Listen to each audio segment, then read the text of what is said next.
Welcome everybody to the Chicago Bears franchise. My name is MrHurriicane and this is the off-season recap for the second off-season of the series. I did a stream on Saturday that lasted nearly 3 hours going through the entire off-season, and if you wish to watch the long version, it's of course on my channel.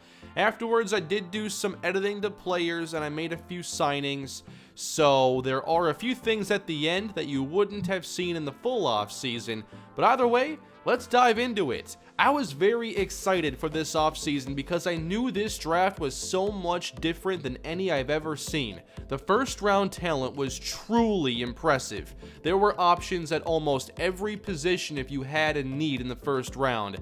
And with us having 2 first round picks and a variety of needs, I knew we had a chance to go get some impact players that can be superstars in this franchise.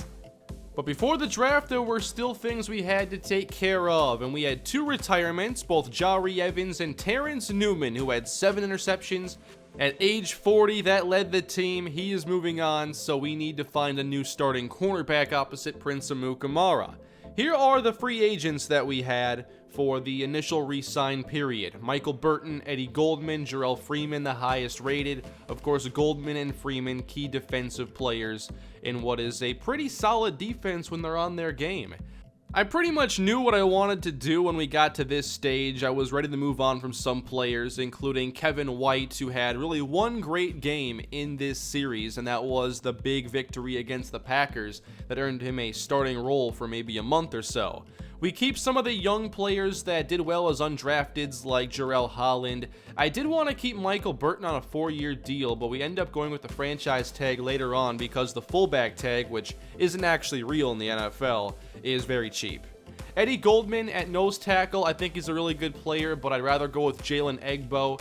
He is a lot cheaper than Goldman is going to be. We also will not re-sign Jacob Tamme because I wanted to go younger at tight end and give Adam Shaheen a chance to take over the starting job. I definitely wanted to keep Javonte McKinney because I view him as a potential starter when a player like Kyle Long or Josh Sitton are no longer doing the job. Marcus Wheaton, we're not going to re-sign him. Carlos Romero, perhaps our third best edge rusher last season. He is going to be staying here for 2 more seasons.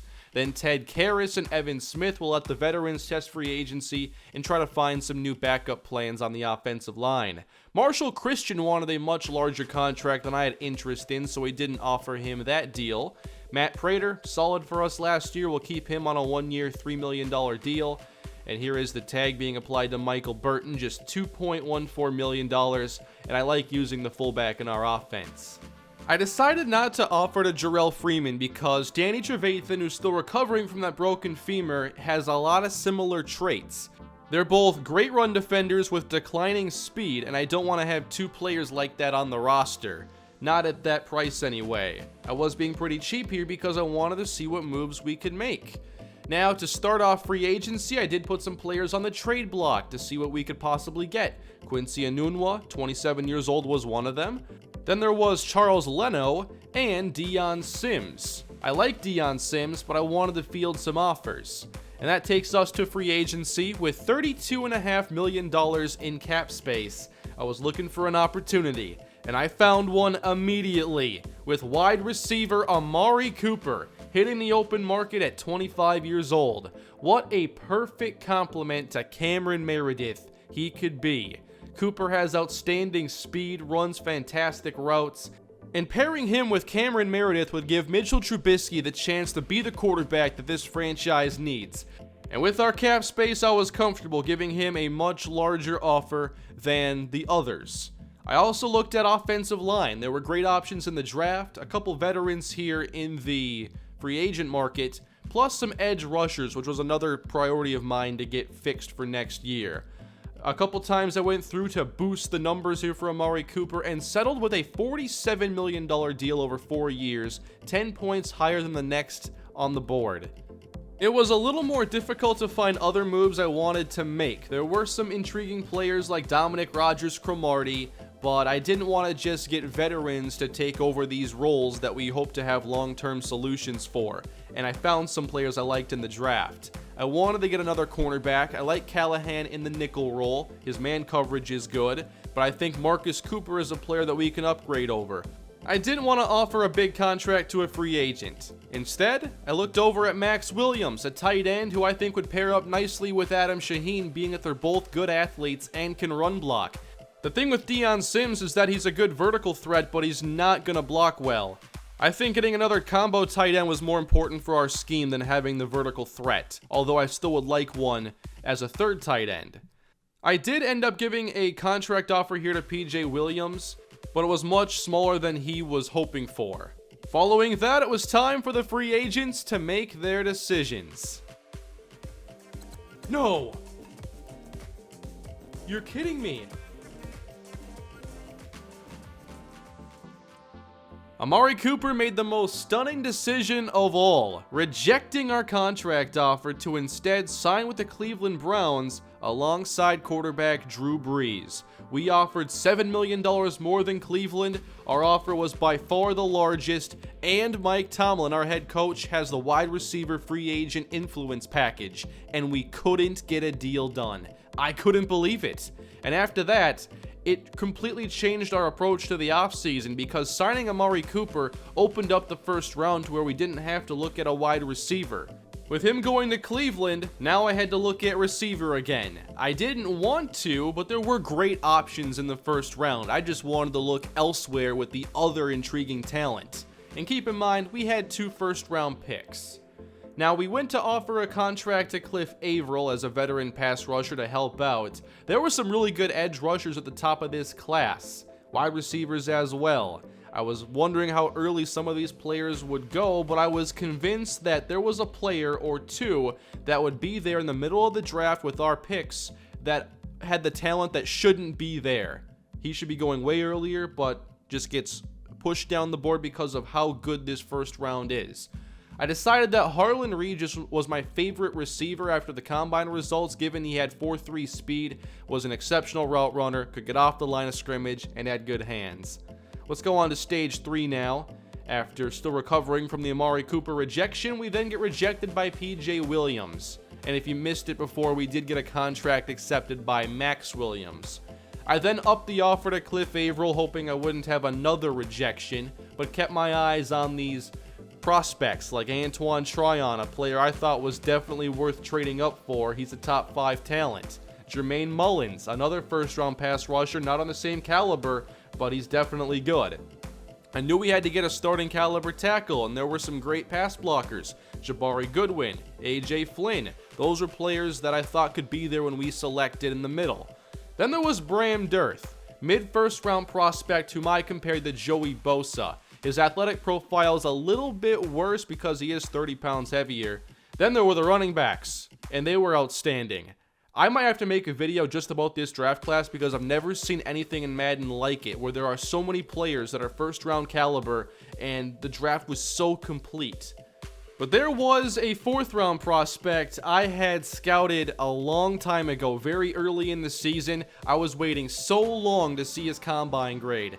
And it delivered with a 7.5, giving 4.4 speed, the best 3-cone and 20-yard shuttle, with 20 bench reps, making me think that he was a complete running back at 6'2", 213 pounds. CJ Ross was one of my favorite players in this draft. We do get a contract accepted by Cliff Averill and receive some offers finally for Dion Sims, but nobody else. New Orleans offered a 3 and a 7 in the future, while Tennessee offered a future 4, 7, and wide receiver Tajay Sharp. I did want to trade away Quincy Enunwa, which meant that we needed a backup receiver that could give us some quality play if he had to get into the game. And Sharp is a good possession receiver with reliable hands, so I thought this was a very good move for us to make, especially because I was going to really be limiting Dion Sims' role in the offense. Next up, it's the draft. We spent a lot of time in this one because the first round was jam-packed with action. So if you want to watch the whole thing, it's in the full stream, but let's recap it now. I knew that there was talent I wanted to trade up for. I had my favorite prospects at each position, and I wanted to see how the first few picks fell before making any moves, but I had to identify the players that I wanted. I had so many options this year compared to so few last offseason. They were very polarizing. The top overall player for me was Bram Dearth. Given his great combine and that monster top 3, I knew he was a can't-miss prospect. But there were other players I had to consider as well, like Antoine Tryon. So let's start it out here as the Packers go outside linebacker, Rashawn Phillips, number 1. Safety, Frank Olsen, number 2 to the Bills, followed by the first tackle, Henry Larimore. Nothing too surprising there. Philadelphia up next goes Andres Wary, a wide receiver. Not my favorite receiver in this class. Then the Giants go and take another tackle. Another player that was high on my board. Antoine Tryon goes 6 to the Saints. I did think about trading up for him. And then Jabari Goodwin goes 7. The tackles went faster than I was expecting. And that left A.J. Flynn as the last remaining first-round tackle. I knew I had to get one, but he was certainly not the best player on the board. The number 1 player, DeMarcus Woody, was still out there. His combine was great, the top 3 is solid, but for some reason he was still available. The Dolphins then take the top center, that's exactly what I want to see. Then Arizona was next at 9, and this is where I began to look at options for trading up. And I was surprised to see how much they were interested in Quincy Enunwa. They had a lot of interest, and we were able to strike a deal for a lot less than I could have ever imagined. So the Cardinals gave us one heck of a deal. The number 9 overall pick for our 3rd and Quincy Enunwa. I feel bad for this one. I feel like I should go raise up his ratings or something. I did not expect that to work out. But it gave us 3 first-round picks and the most loaded draft class I've ever seen. There were still a lot of receivers available, and we were picking again at 14 and 19. I considered taking A.J. Flynn, but I could not reach with talent like Bram Dearth available. I prioritized edge rusher. Dearth not really an edge rusher, but he can get to the quarterback, and that was our first selection. The defensive lineman from Oklahoma was 7th in true talent. 6 players better than him. Superstar development, 92 strength, 85 block shed, 86 power move, an incredible combination. Next, I was targeting A.J. Flynn. I had to get the tackle. I needed someone to play across from Frederick Chicolo, so I tried trading up with San Francisco, and I offered them the 4. I knew that wouldn't be enough, but the 3 also wasn't enough, and I wasn't giving up the 2 for A.J. Flynn. So they go and take Ben Chapman, then Washington takes Mullins, followed by Minnesota. I'm not going to trade up with them being a division rival, and the Vikings go and take A.J. Flynn. Maybe I could have gotten up to 11 for that 3rd round pick, but I didn't want to give up the mid-round pick if I didn't have to. I thought maybe he'd still be there at 14, but as it turns out, I missed out on every chance to get a tackle here. So I began to look at other options. DeMarcus Woody, still available, couldn't believe it. And then I thought about the wide receivers again and how I didn't want to miss on my favorite option. I already missed on Cooper, missed on the tackles. I was not going to miss out on a player like Harlan Regis as well. 4.33 speed, 23 years old, and there you go. 96 speed, he can fly. Great hands, leaping ability, almost everything but catching traffic. But I think with his speed, he can avoid being in traffic in most cases. Plus, he has plenty of traits to go with all these skills. That's our new receiver pair, Harlan Regis and Cameron Meredith. We picked again at number 19. And we see a guard go. Woody finally goes at 16. Tremendous value for the Ravens. And then we pick again. No tackles available to take. My favorite cornerback was a 2nd round option. So what do you do here? This was a great running back class. I had to take a look at these players. Rodney Lattimore, very solid, but the better player is Tank Elliott, who ran 4.37 at 221 pounds. But I wasn't going to go running back. I talked a lot in this offseason about finding another linebacker, and the combine grade for Marquise Starling was hard to pass up on. Herb Chapman was a man coverage specialist, which is just fine for the defense I want to run, but he's not great in press. Plus, I like Curry Peters more, being he can press. He's faster and a bit more complete at cornerback. Plus, he's taller. But I knew I could get Peters a little later down the draft, so I went Marquise Starling here. And I wasn't very excited about this pick because he had slow development. Tremendous athlete, definitely a good run stopper, but I was worried about the coverage. I'm blocking it here, but I believe it's in the mid 60s, like 65, 66. And that was not what I was hoping to see. Ballard, who went the pick before, actually had really good coverage. He would have been the better selection for us. So we finish off the first round. Quarterbacks start to go. Rowan Springs, another really good receiver, goes off the board. Tank Elliott at 30.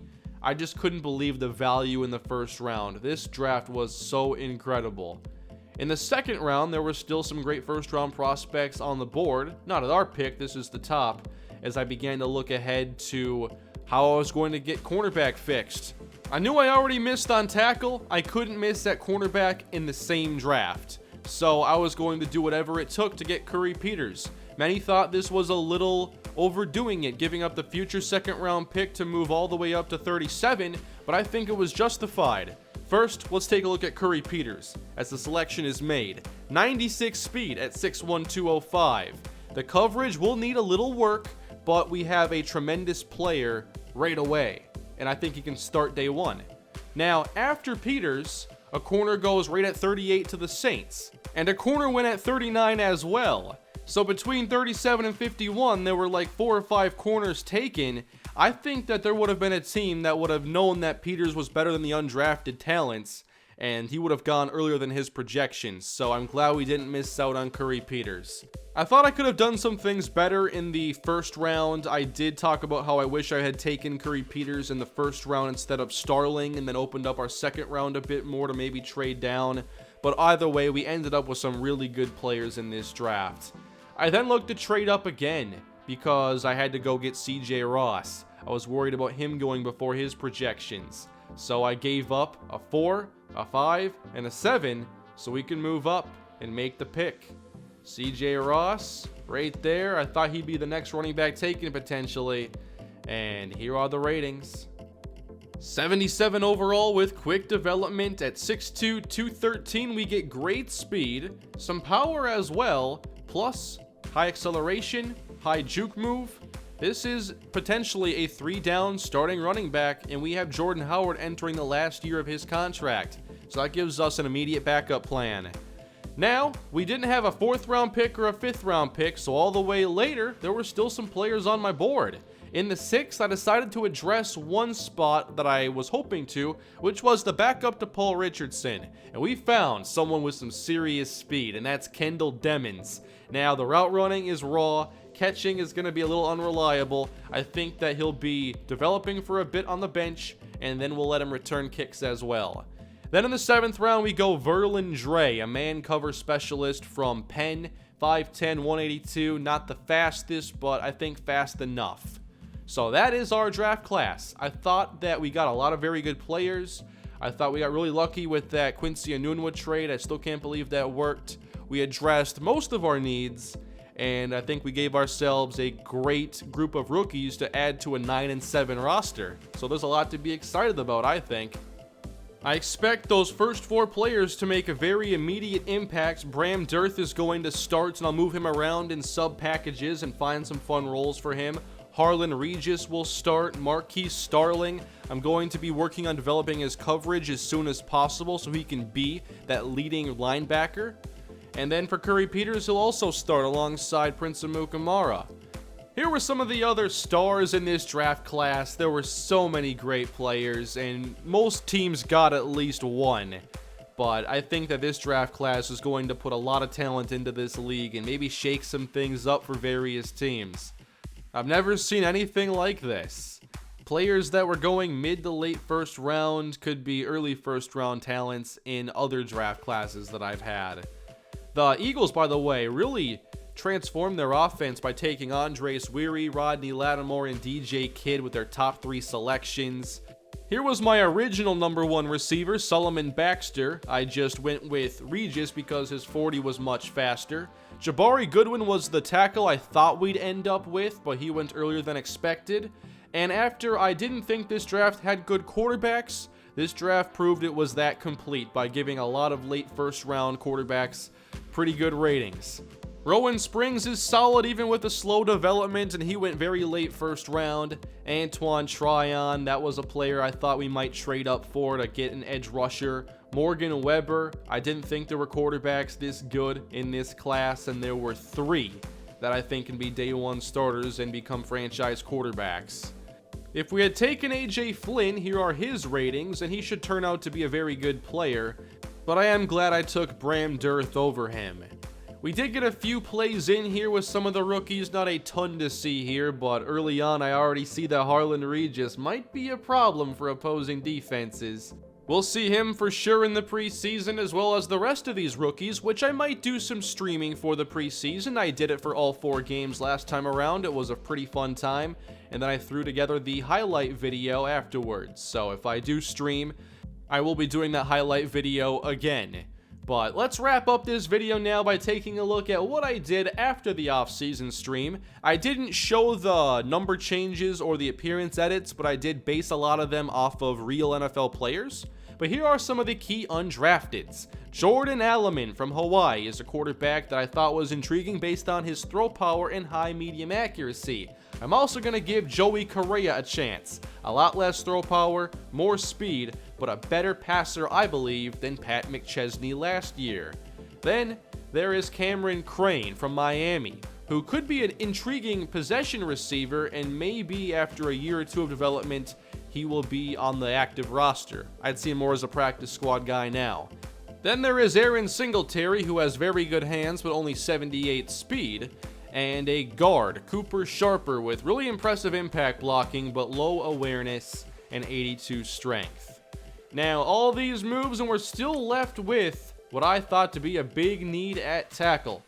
I like Frederick Chickalow a lot, but I knew we needed somebody else to play right tackle. Bennett Jennings struggled last year protecting the edge. And then Charles Leno had his fair share of struggles as well and isn't a very good run blocker. Unfortunately, there weren't any options available in free agency in terms of an upgrade. The best was Jordan Mills. Ironically enough, an ex-Bear. We weren't going to make that signing. So I looked to the trading block. No one at right tackle, but at left tackle. Tony Garcia of the New England Patriots. Now I know he's only a 78 overall, but he has quick development, 83 strength, 81 run, 82 pass, 81 impact at 25 years old on a pretty cap-friendly rookie contract. This to me was the best option out there, and I thought it was pretty lucky that he was on the trading block. The Patriots have 2 tackles that are better than him in overall. They didn't want the 5 for him. Instead, we had to give up one of our 4th round picks for next year, but we have a right tackle now in Tony Garcia. Now, he's not a major upgrade right now over Charles Leno in the pass blocking department, but he's a much better run blocker. He's also younger, and I think he'll be a lot easier to develop. So Garcia will still need some work, but I'm pretty excited to have him on the team now, and hopefully he will be the right tackle that we are looking for this season. We can't have Mitchell Trubisky taking all the hits that he has in the first 2 years of his career. We want to see him play all 16 games and take major strides at quarterback. Here are the 3 focus players right now: Mitchell Trubisky, Marquise Starling, and Tony Garcia. I see these being 3 of the most key players that are essential to us reaching our ceiling. I want better nickel coverage, so I'm going to focus on developing Starling in that department. Obviously, Trubisky, we have to make him more accurate, and Tony Garcia needs to be a capable right tackle so he can protect the quarterback and run a good offense. So that's going to take us into the next year of the franchise, with the preseason up next. If you'd like for me to stream at least some of the games, let me know down below in the comment section, but the preseason will be coming next in the series. Please leave a like and subscribe to the channel, and leave your feedback down below on what you thought about this offseason and the team heading into year 3. Thank you all for watching, and have a great day.